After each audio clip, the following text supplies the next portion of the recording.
मौजूद पंजाब के हरमन प्यारे सरदार भगवंत सिंह मान साहब,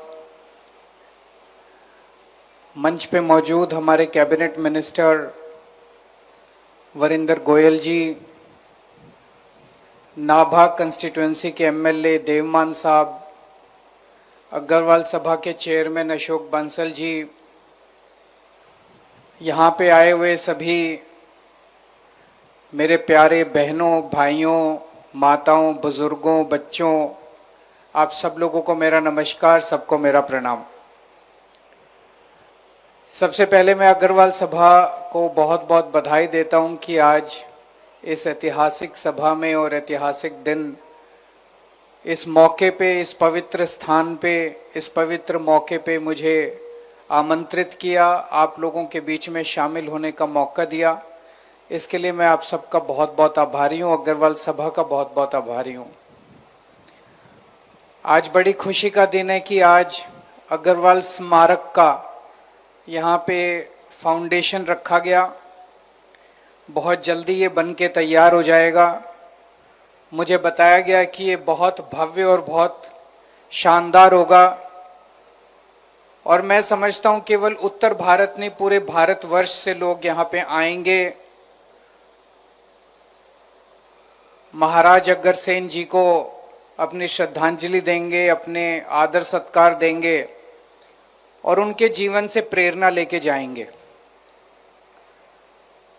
मैं भी अग्रवाल समाज का सदस्य हूं, आप ही लोगों के बीच का व्यक्ति हूं। हम सब अग्रवाल महाराजा अग्रसेन जी के वंशज हैं और उनके बारे में जितना कहा जाए उतना कम है। उनका सबसे बड़ा संदेश अहिंसा का संदेश था, भाईचारे का संदेश था। और आज मुझे बेहद खुशी है कि अग्रवाल समाज, जिनको बनिया समाज भी कहते हैं, सबसे शांति प्रिय लोग आपको पूरी दुनिया के अंदर बनिए समाज के लोग मिलेंगे। सबसे शांति प्रिय लोग, किसी से लड़ाई झगड़ा नहीं करना, अपने काम से काम रखना। अक्सर 90% से ज्यादा लोग अपने व्यापार में, बिजनेस में, इंडस्ट्री में लगे रहते हैं।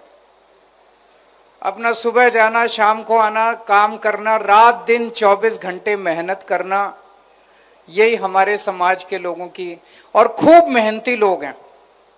24 घंटे रात दिन खून पसीना बहाते हैं। मैं कल से सोच रहा था, यहां जब आना था, मैं अभी वरिंदर गोयल जी से भी बात कर रहा था।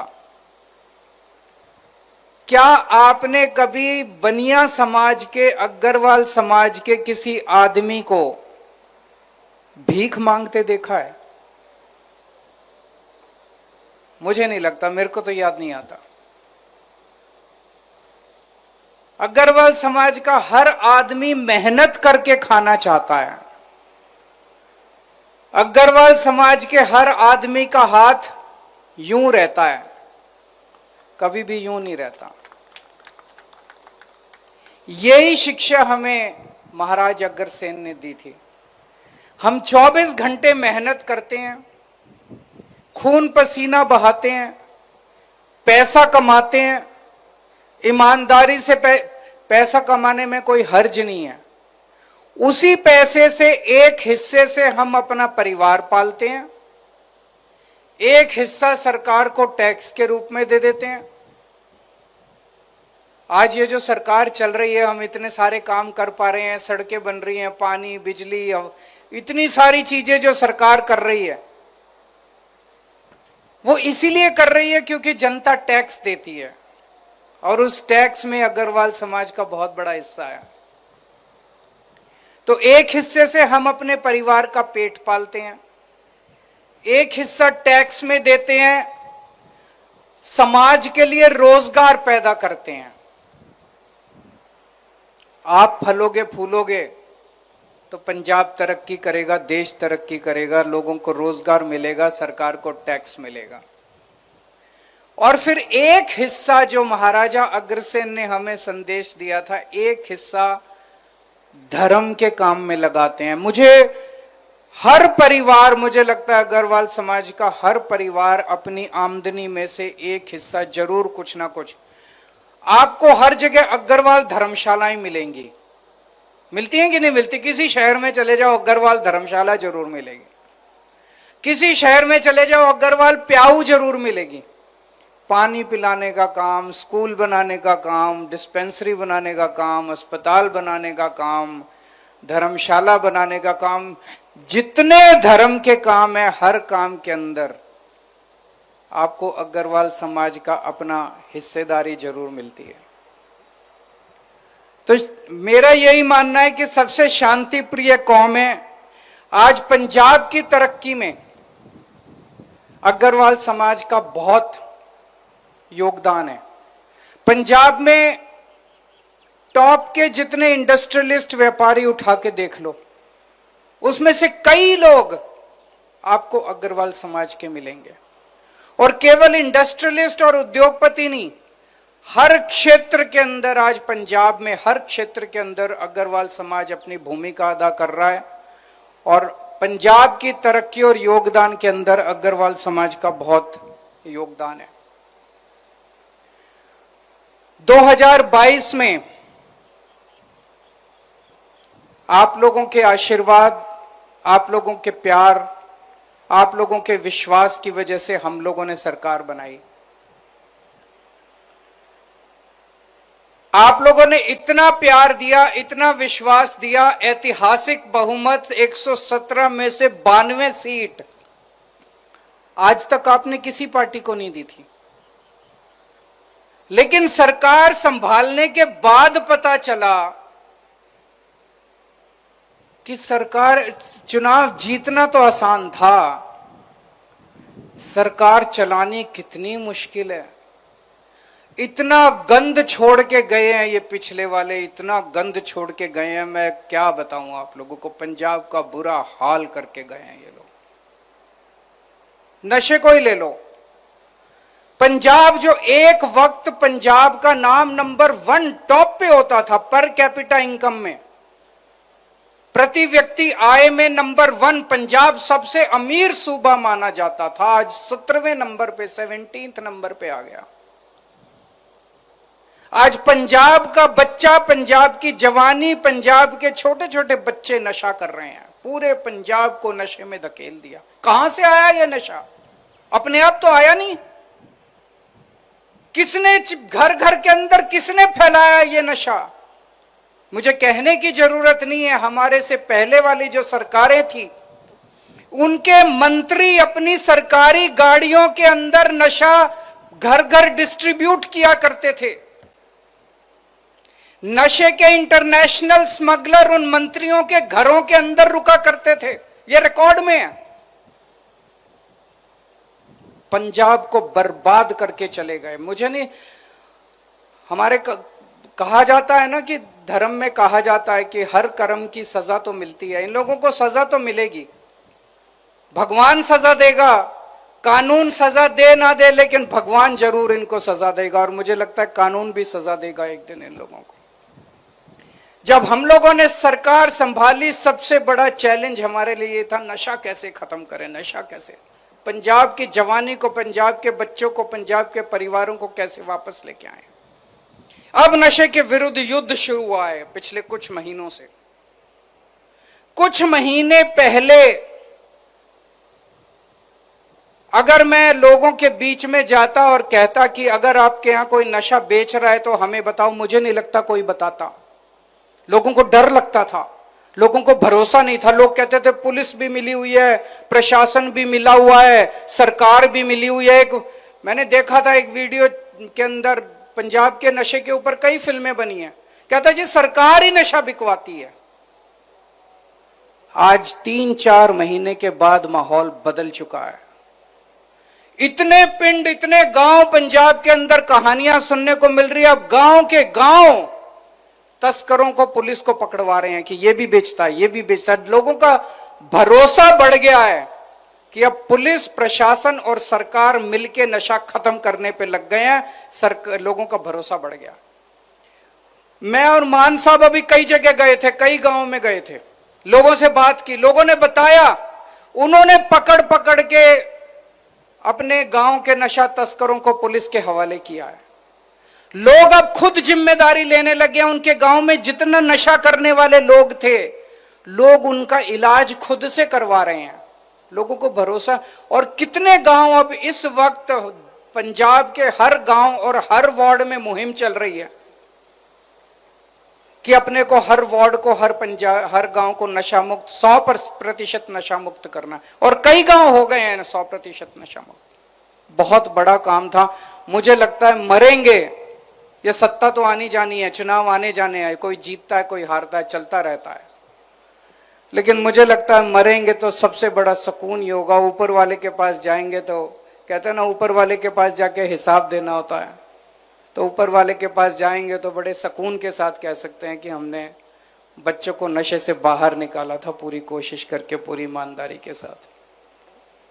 जब हमने सरकार संभाली तो पता चला सारा खजाना खाली था, कुछ था ही नहीं, घाटे में चल रहा था सब कुछ। पुरानी सरकारें, कैप्टन साहब भी कहते थे, अकाली दल वाले भी कहते थे, खजाना खाली, खजाना खाली। सारा खजाना लूट के ले गए ये लोग। लेकिन हम रोए नहीं इनकी तरह। एक भी स्टेटमेंट दिखा दो जब मान साहब ने या मैंने कहा हो खजाना खाली है जी, ये काम नहीं हो सकता। हमने कभी नहीं कहा। मेरे से कोई पूछता था, जब मैं अक्सर जब भी दिल्ली के अंदर भी, पंजाब के अंदर भी चुनाव प्रचार करने जाता हूं, मैं पंजाब में प्रचार करने आता था, मैं कहता था बिजली मुफ्त कर दूंगा, महिलाओं को 1000-1000 रुपए देंगे, स्कूल बनवाएंगे, अस्पताल बनवाएंगे। लोग कहते थे पैसा कहां से आएगा? मैं कहता था बनिए का बेटा हूं, हिसाब किताब आता है, कहीं से लाऊं पैसा ले आऊंगा, चिंता ना करो। और 3 साल में साबित कर दिया। हम रोए नहीं, हमने कोई ये नहीं कहा कि पैसा नहीं है, पैसा नहीं है, खजाना का कहीं से भी लेके आए। आपके सारे काम कर रहे हैं कि नहीं कर रहे? बिजली मुफ्त हो गई नहीं हो गई पूरे पंजाब के अंदर? 70% से ज्यादा लोगों की बिजली मुफ्त आती है। इतने शानदार स्कूल बन रहे हैं, अस्पताल बन रहे हैं। अभी मान साहब ने बताया किस तरह से इतने मोहल्ला क्लिनिक बन गए, 54,000 लोगों को नौकरियां मिल गई। घर, खेत के अंदर पानी जा रहा है। कैसे हो रहे हैं इतने सारे काम? उनके टाइम में नहीं हुए। हमने तो कभी नहीं कहा पैसा नहीं है। पैसे की चिंता मत करना, बनिए का बेटा हूं, पैसा कहीं से लाऊं, आपके सारे काम पूरे होंगे, रंगला पंजाब बनाएंगे आपके साथ मिलकर। और हमारे से पहले वाला टाइम याद करो, जब इनके परिवार ने सारी बसें भी इनकी, माइनिंग भी इनकी, रेता भी इन्होंने सारा कब्जा कर लिया, सड़कों पे भी सारा होटल भी इनके, कुछ छोड़ा ही नहीं इन्होंने, ढाबे भी इनके, सब कुछ इन्होंने कब्जा कर लिया। करा था कि नहीं करा था? सब छुड़वाएंगे, सब अपने बच्चों को देंगे। आप लोगों का है ये सारा, आप लोगों को देंगे हम लोग। इस लूट को बंद कर रहे हैं हम लोग। भगवान ना करे, अब आप लोगों के हाथ में है जनतंत्र है, भगवान ना करे ऐसा टाइम दोबारा देखने को मिले पंजाब को। भगवान ना करे ऐसी पार्टियां दोबारा पंजाब के अंदर आए जिन्होंने पंजाब को ऐसा बर्बाद कर दिया था।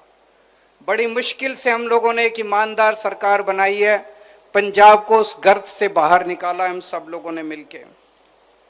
मैं कई व्यापारियों से बात करता हूं, 3 किस्म की मोटी मोटी, छोटे व्यापारियों की बात कर रहा हूं। इंडस्ट्री के लिए हम बहुत बड़े बड़े काम आने वाले कुछ दिनों में, महीने भर के अंदर इंडस्ट्री को लेके आप बहुत बड़े बड़े ऐलान सुनने वाले हैं। आज मैं कह के जा रहा हूं, मैं बहुत सोच समझ के बोलता हूं जो भी बोलता हूं। इतने बड़े बड़े ऐलान हम इंडस्ट्री के लिए करने जा रहे हैं कि पूरे देश के अंदर Punjab will become the best destination for industry in the country. पूरे देश में कोई व्यक्ति अगर सोचेगा मेरे को इंडस्ट्री लगानी है, तो सबसे पहले उसके दिमाग में पंजाब का नाम आया करेगा। और ये मैं कोई हवा में बात नहीं कर रहा, कई बहुत बड़े बड़े ऐलान करने जा रहे हैं जो किसी ने सोचा भी नहीं होगा। व्यापारी, एक छोटा व्यापारी जो होता है उसकी कोई नहीं सोचता, कोई सरकार नहीं सोचती। सरकारी बड़ी बड़ी इंडस्ट्री की तो सोचती है इतने 1000 करोड़ की। एक छोटा व्यापारी जो अपनी छोटी परचून की दुकान लगाता है, किराने की दुकान लगाता है, आड़तिया है, उसकी कोई नहीं सोचता। उनसे पूछो उनकी क्या समस्या। उनकी समस्या है नंबर 1 सुरक्षा। अगर उनके ऊपर कोई आपराधिक घटना हो जाए तो उन्हें सुरक्षा कौन देगा। नंबर 2 उनके बाजार का इंफ्रास्ट्रक्चर। बाजार में सड़क टूटी पड़ी है, बाजार में पीने को प्याऊ नहीं है, बाजार में टॉयलेट नहीं है, बाजार में ये नहीं है, बाजार में वो नहीं है। और तीसरा सरकार की नीतियां ऐसी ऐसी होती है जो बेचारे को काम ही नहीं करने देती। हर चीज में सरकार अड़ंगा डालती है, हर चीज में सरकार अड़ंगा डालती है।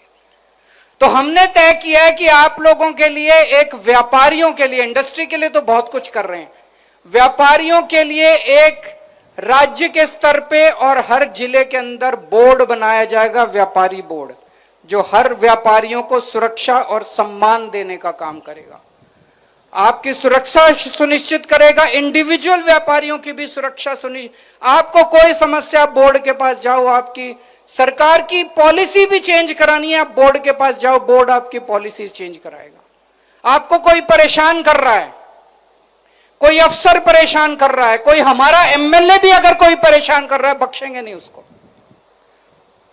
किसी को नहीं बख्शेंगे। कोई नेता परेशान कर रहा है, कोई खुल के व्यापार करो, बिना झिझक व्यापार करो, डरता के साथ व्यापार करो, पर ईमानदारी से व्यापार करो। जैसे महाराजा अग्रसेन जी ने कहा था, अपने ग्राहक को सबसे ज्यादा पूजना है, ग्राहक के साथ कभी बेईमानी मत करना, जनता के साथ बेईमानी मत करना। अंत में एक ही चीज कहना चाहता हूं,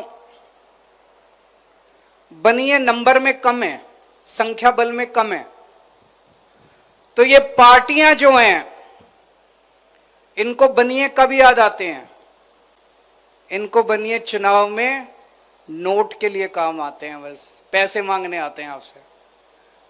आते हैं कि नहीं आते? डोनेशन के लिए चाहिए इनको, बस बनियों से, अग्रवाल समाज से डोनेशन चाहिए और कुछ नहीं चाहिए इनको। पूरा अग्रवाल समाज इन पार्टियों के लिए नोट बैंक बन गया है। नोट बैंक मत बनना, जब तक नोट बैंक हो कभी इज्जत नहीं मिलेगी। वोट बैंक बनना, जिस दिन वोट बैंक बन गए सारे आपके पैरों के अंदर होंगे।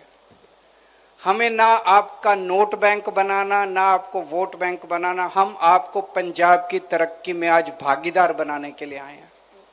आप बताइए कि पंजाब सरकार को क्या करना चाहिए, हम वही सारे काम करेंगे। आपके साथ मिलके, जो आपने हमें मौका दिया, 2022 में इतना भारी बहुमत दिया, आपके साथ मिलके 3 करोड़ पंजाबियों के साथ मिलके हम एक रंगला पंजाब बनाएंगे, लोगों की सेवा करेंगे। बस यही हमारी इच्छा है। बहुत बहुत शुक्रिया।